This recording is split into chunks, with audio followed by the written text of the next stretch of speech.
ये बात middle class को समझ ही नहीं आता, पल्ले ही नहीं पड़ता। पैसा आने लगा, अब तो घर लेंगे।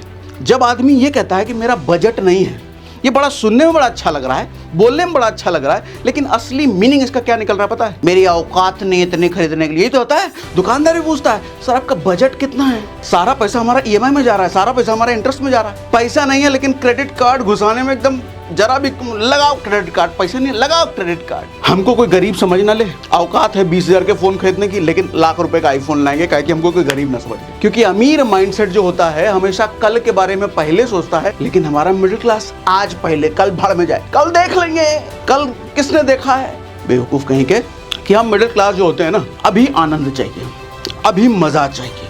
कष्ट है तो बाद में, अभी नहीं। अभी तो मजा दे दो भैया। हम बात करेंगे मिडिल क्लास के उन बहुत सारे बकलोलियों के बारे में, जिन बकलोलियों पर अगर शुरुआती एज में वो प्रकाश डाल ले तो उसका जीवन प्रकाशित हो जाए। लेकिन ज़्यादातर लोग ऐसा कर नहीं पाते, इसलिए पूरी ज़िंदगी ईएमआई और कर्जों के अंधकार में घूमते रहते हैं। बकलोलियाँ समझते हैं ना? गलतियों को हमारे बिहार में बकलोली कहते हैं। तो उन्हीं गलतियों की आज हम बात करेंगे। क्या गलती अगर वो नहीं करे तो मिडिल क्लास से निकल करके रिच क्लास में जा सकता है, जो बहुत सारे लोग जाते भी हैं। लेकिन बहुत बड़ा तबका, जो सबसे बड़ा नंबर है, वो कब मिडिल क्लास से निकल के पुअर क्लास में चले जाते हैं उन्हें पता ही नहीं चलता। वो कौन सी ऐसी गलतियां हैं, जरा विस्तार से समझने की कोशिश करते हैं। देखो भैया, पहली गलती है प्लीजर नाउ पेन लेटर। कहने का मतलब ये है कि हम मिडिल क्लास जो होते हैं ना, अभी आनंद चाहिए, अभी मज़ा चाहिए। कष्ट है तो बाद में, अभी नहीं। अभी तो मज़ा दे दो भैया।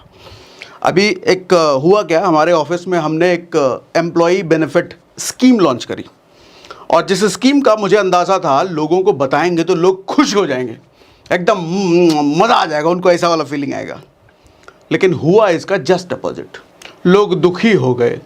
स्कीम क्या थी जानोगे? स्कीम ये थी कि हमने कहा, चूँकि हमारे ऑफिस में ज़्यादातर लोग यूथ हैं, और यूथ का हमें पता है ये कहीं इन्वेस्टमेंट करते नहीं है, पैसा उड़ाते रहते हैं।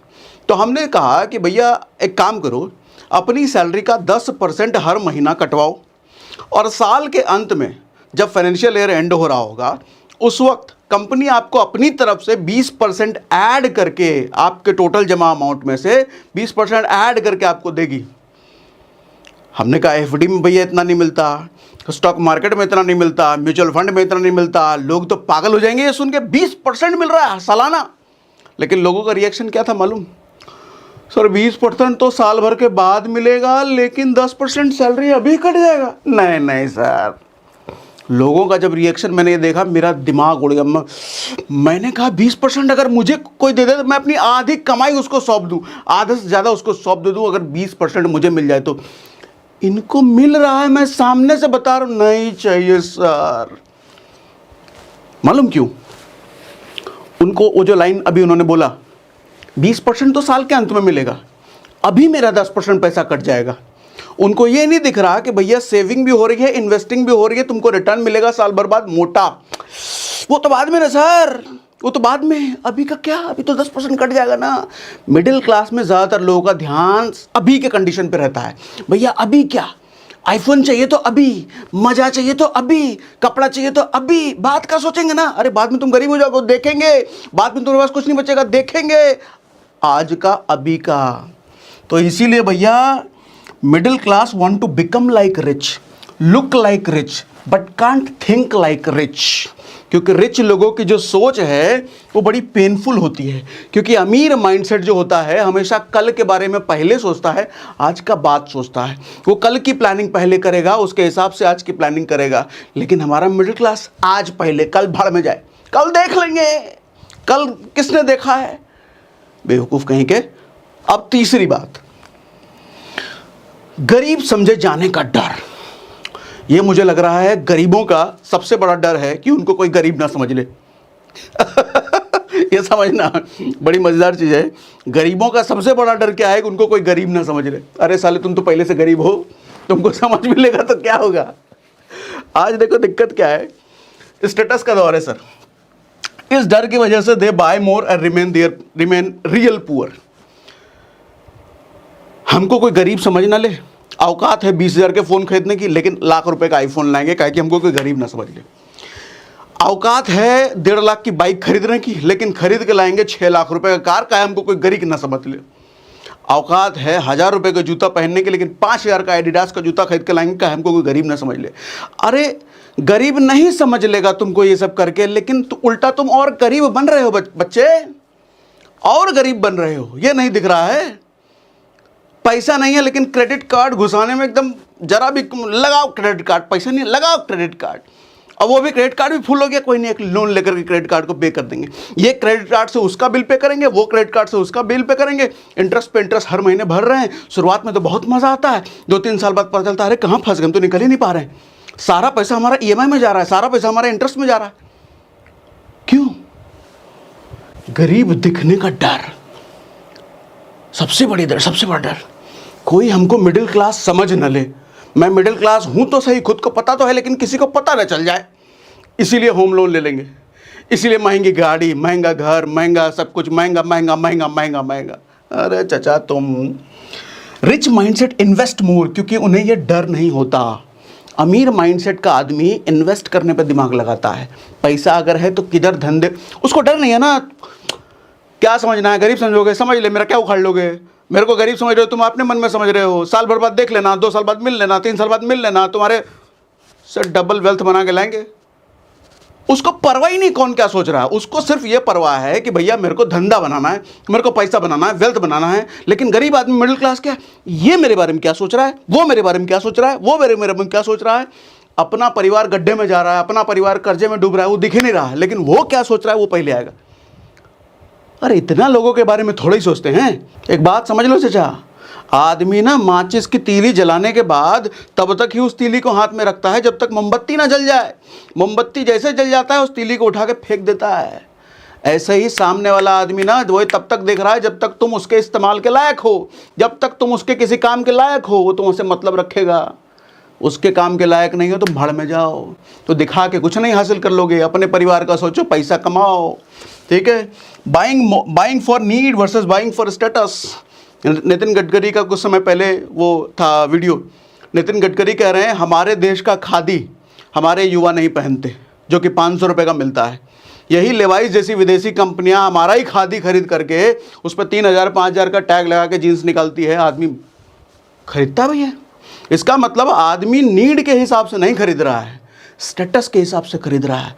स्टेटस देखो, स्टेटस क्या चीज़ है, कहते हैं ना car is status today. Status नहीं है, गरीब आदमी का गरीबी छुपाने का वो मुखौटा है और कुछ नहीं है, स्टेटस है। बट लोग आपकी परवाह तभी करेंगे सर जब तक आप उनके काम के लायक हो। अभी जो मैंने बोला ऐसा नहीं चलेगा। अगला है mindset with and without money. एक आदमी के पास जब पैसा नहीं होता तो उसका माइंडसेट कैसा होता है, और एक आदमी के पास जब पैसा होता है तो उसका माइंडसेट कैसा होता है। ध्यान से समझिएगा जरा, बहुत ध्यान से। सर माइंडसेट विद मनी, जिसके पास पैसा होता है, रिस्क टेकिंग एबिलिटी होती है उसमें। जब आपके बैंक में पता है ना कि 6-7 महीना, 8 महीना, 10 महीना का मेरा खर्चा पड़ा हुआ है, आप अपने करियर में नया नया रिस्क लोगे। और जो आदमी नया नया रिस्क लेता है, हो सकता है उसका 2-3 रिस्क फेल हो जाए, 2-3 में घाटा हो जाए, लेकिन एक आध रिस्क अगर चल गया तो भैया उसकी किस्मत चमक जाती है। वही जिसके पास पैसा नहीं है सर, वो डरेगा रिस्क लेने से। अरे भैया अकाउंट में तो ये 10 दिन का पैसा बचा है, हम कहाँ से रिस्क ले लें, वो भी चला गया तो नहीं हम रिस्क नहीं लेंगे। उसके चक्कर में होता क्या, वो जहाँ रहता है वहीं रह जाता है, वो हिलता नहीं है अपनी जगह से। इसलिए चक्कर में वो ग्रोथ नहीं होता है। लेकिन चूंकि जो आदमी रिस्क लेता है वो ज़्यादा ग्रोथ करता है। रिस्क लिए बिना आदमी बढ़ सकता है कभी। सर जिसके पास पैसा होता है ना, उसका माइंडसेट इन्वेस्टमेंट का होता है, लेकिन जिसके पास पैसा नहीं होता है उसका बाइंग माइंडसेट होता है। समझिएगा, मेरा भी एक टाइम था जब पैसे नहीं होते थे ना, तो मन करता था अरे यार ये फ़ोन लें, ये गाड़ी होना चाहिए, घर होना चाहिए, कपड़ा होना चाहिए, जूता होना चाहिए, यही सब दिमाग में चलता रहता था। फिर जब थोड़ा ठीक ठाक आने लग गया, ठीक ठाक होने लग गया, तो अब मन ही नहीं करता। अब सिर्फ ज़रूरत की चीज़ें खरीदते हैं, जिस चीज़ की ज़रूरत है वो खरीदेंगे, मन ही नहीं होता।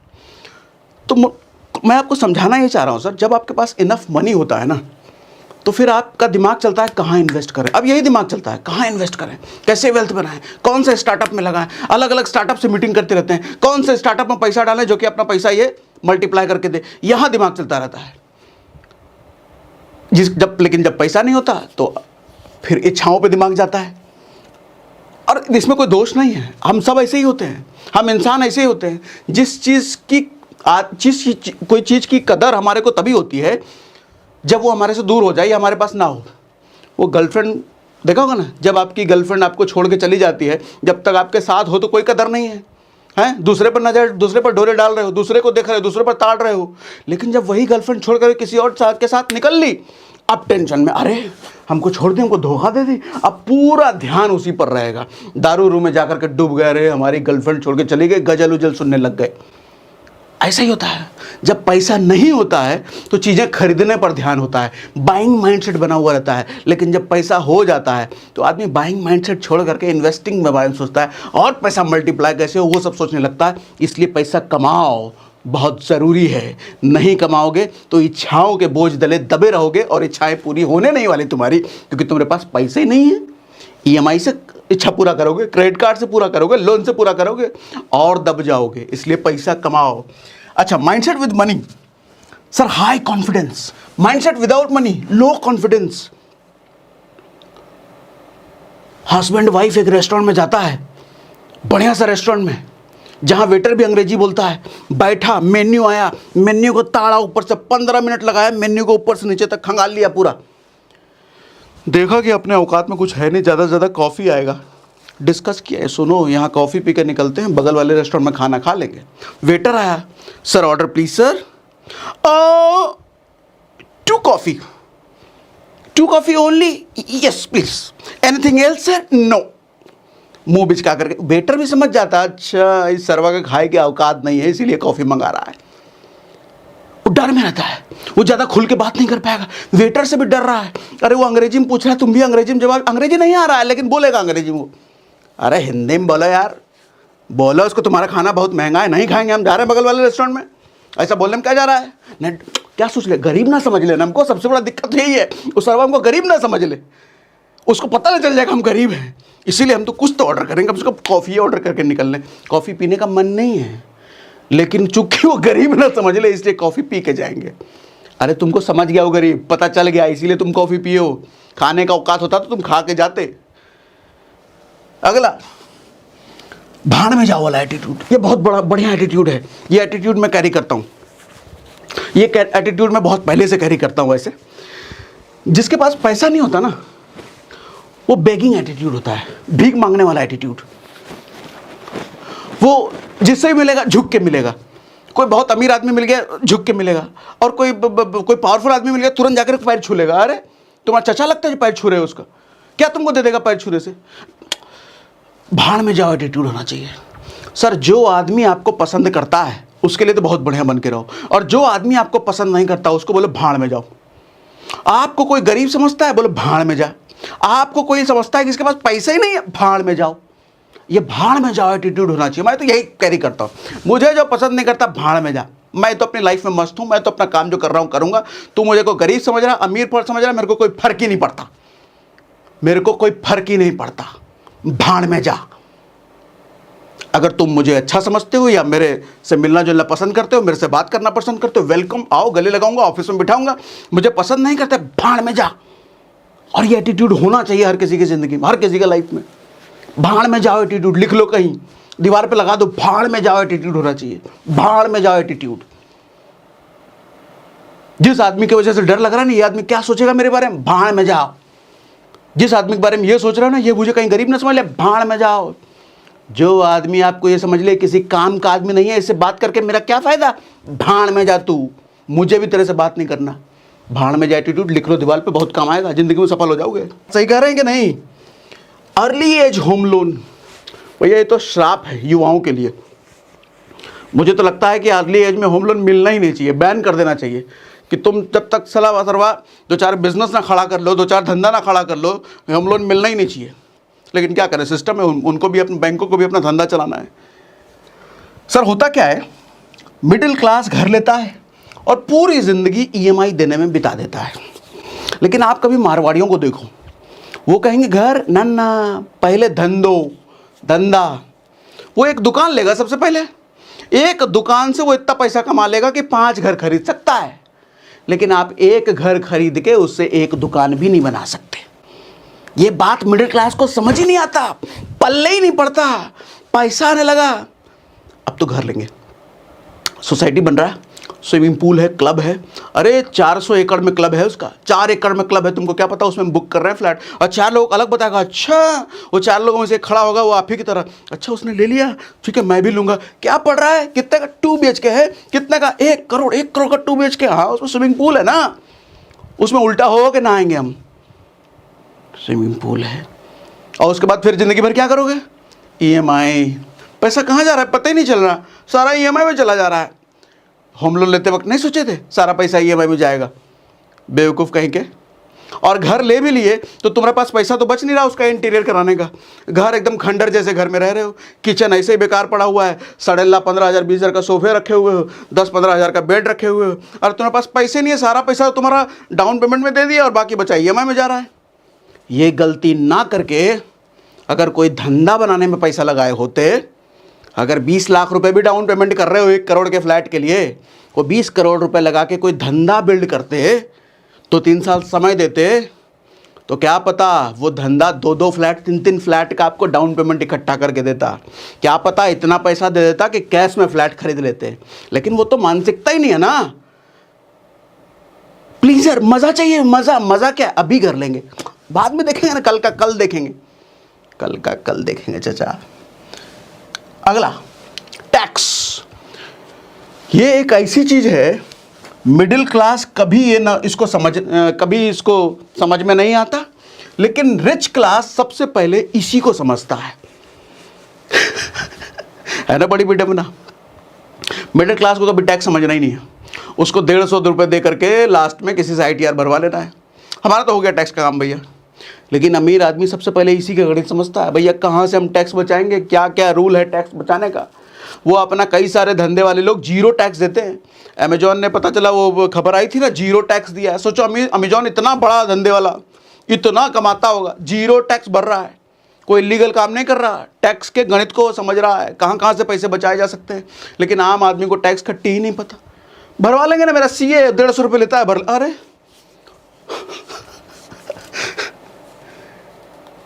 हमको फुर्सत कहाँ है, इंटरनेट पे 100 रुपये का कूपन ढूंढने में 1.5 घंटा लगाएगा, लेकिन वो 1.5 घंटा लगा करके थोड़ा सा तुम टैक्स के बारे में जानकारी नहीं ले सकते। बोरिंग है ना, समझ में नहीं आया। अरे मेरा वो काम नहीं है, मैं तो इंजीनियर हूँ, मैं तो अपने प्रोग्रामिंग में एक्सपर्ट हूँ, ये एक मेरा काम थोड़ी है।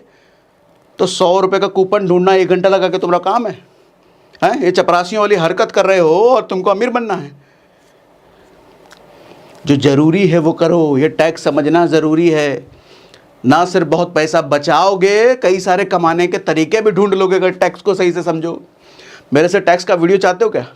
चाहते हो ढंग से समझाऊं टैक्स, एकदम मिडिल क्लास के पर्सपेक्टिव से, एकदम सैलरीड आदमी के पर्सपेक्टिव से टैक्स को समझाऊं क्या? आप जानते हो मेरी एक्सपर्टीज क्या है, देसी भाषा में समझाता हूँ, एकदम देसी में, वैसा समझाऊं क्या टैक्स को? लेकिन कमेंट आएंगे तब, आप अगर कमेंट में बोलोगे, भर भर के कमेंट आएंगे, भर भर के कमेंट आएंगे कि टैक्स समझाओ एकदम देसी भाषा में। सॉलिड वीडियो लेकर के आऊंगा टैक्स पर, जो कि हर आदमी, चाहे वो 5 साल 6 साल का बच्चा भी, उसको भी टैक्स समझ में आए, ऐसा। लेकिन कमेंट आएगा तब, आपकी डिमांड हमारे को समझ में आएगी तब।